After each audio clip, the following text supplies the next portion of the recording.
Eu saúdo a todos com o Pai do Senhor Jesus Cristo e estamos de volta para a série Daniel. Hoje vamos estudar o capítulo 12 de Daniel e assim a gente encerra esta série Daniel. Acompanhe-me.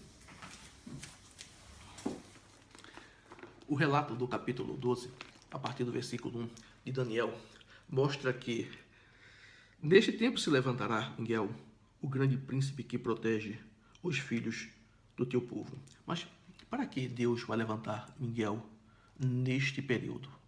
Porque neste período haverá uma grande dor, uma grande angústia, que é o período do anticristo, a qual falou Jeremias no capítulo 30, versículo 7. Período de dor, período de angústia, a qual nunca houve antes. Lembre-se que neste tempo se levantará o próprio anticristo, a qual foi chamado por Paulo de iníquo, por João de anticristo e por Daniel de pequeno chifre.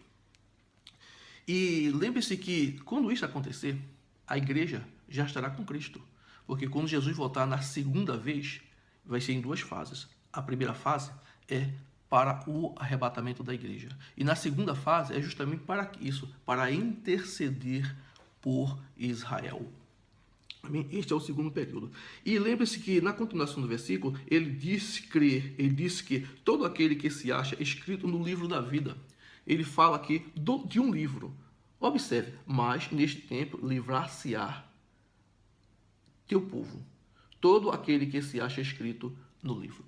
Lembre-se que Jesus Cristo também falou desse livro, lá em Lucas 10, 20, quando ele diz: não vos alegrei porque os demônios se sujeitam a vós. Não, alegrei-vos porque o nome de vocês está escrito no livro da vida. Então, lembre-se que a nossa alegria é estar com Cristo. Tem muita gente se alegrando por pouca coisa, se alegrando com dinheiro, se alegrando porque tem fama, se alegrando porque ele expulsa demônios, se alegrando por muitas coisas, mas não consegue se alegrar porque o seu nome está escrito no livro da vida, porque Jesus Cristo morreu na cruz do Calvário por mim e por você. Então alegre-se por isso, dê valor a isso, dê valor ao sacrifício na cruz do Calvário.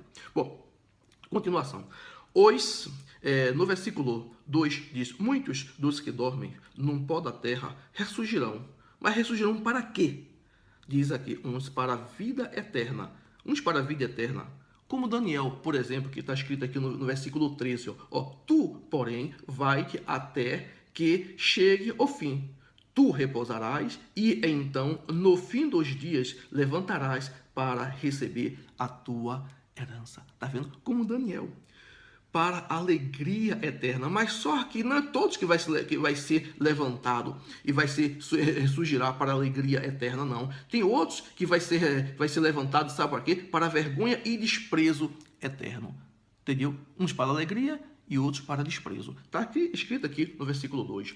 No versículo 3 diz: os que forem sábios resplandecerão como o fulgor do firmamento. Aleluia, glória a Deus. E os que a muitos ensinam a justiça refugirão como as estrelas, sempre, eternamente. E quem são esses sábios? Está aqui, os sábios são os fiéis, são os fiéis que serão transformados. Os sábios são os fiéis que serão transformados. Sábio é aquele que ganha alma, sábio é aquele que segue Jesus, sábio é aquele que segue a verdade. Esses aqui são os sábios que terão seus corpos transformados. Seguindo a leitura em diante, nós podemos observar aqui, no versículo 7, versículo 7 diz: e jurou por aquele que vive eternamente, que depois de um tempo e metade de um tempo, metade de um tempo, nós observamos aí 3 anos e meio. 3 anos e meio. E o que é isso aí? Esses 3 anos e meio é justamente o período da tribulação. O período da tribulação. Então, continuando a leitura, no versículo 8 diz: eu vi. Eu quem? Daniel. Agora é Daniel falando, não é mais o anjo dando relato, é Daniel falando. Eu vi, eu ouvi, mas não entendi. Por isso perguntei: Senhor meu, qual será o fim dessas coisas? Aqui no versículo 8.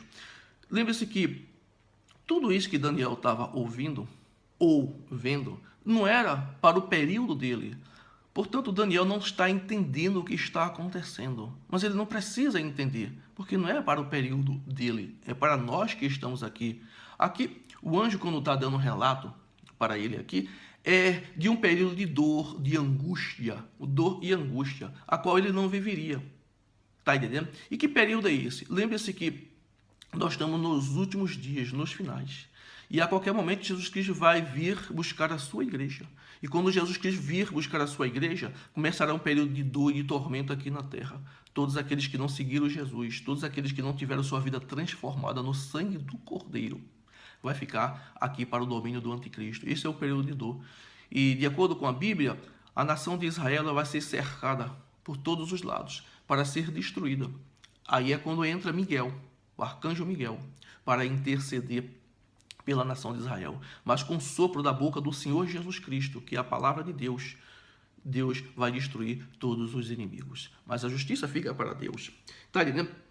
Então, continuando a leitura aqui no versículo 11, aqui no versículo 10 diz: muitos serão purificados e embranquecidos e provados, mas os ímpios procederão impiamente. Lembre-se que quando a perseguição vem contra o povo de Deus, a única coisa que acontece, sabe o que é? É sair, ser queimado os joios e ficar o trigo.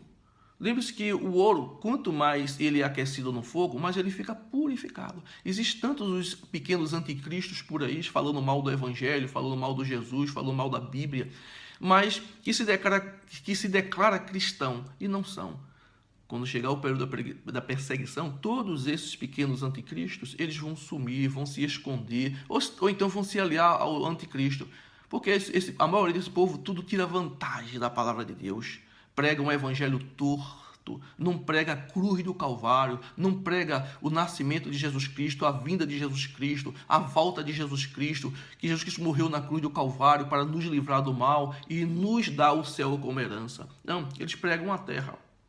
Tá entendendo? Mas lembre-se que quando o período da perseguição vier, quem estiver aqui vai ter que provar que é crente. E todo esse povo vai se aliar com o anticristo, e aí vai saber quem é joio e quem é trigo.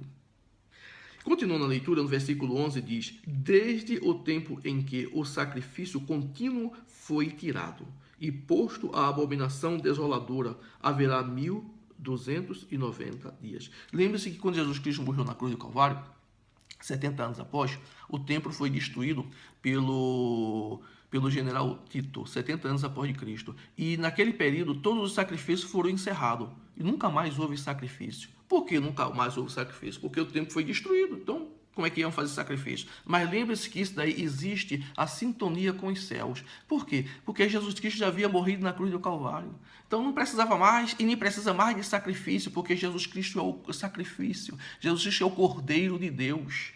Então, acabou-se. Não se precisa mais aquele tipo de sacrifício, não, porque Jesus Cristo morreu na cruz por mim e por você. O sangue de Jesus Cristo limpa o nosso pecado. E a cruz do Senhor Jesus Cristo, a morte do Senhor Jesus Cristo nos garante vida eterna. Nós vamos a Deus, ao Pai, ao céu, através de Jesus. Aceite Jesus Cristo como seu Salvador. Amém? E Deus lhe abençoe. E que essa mensagem ela sirva de edificação para a sua vida.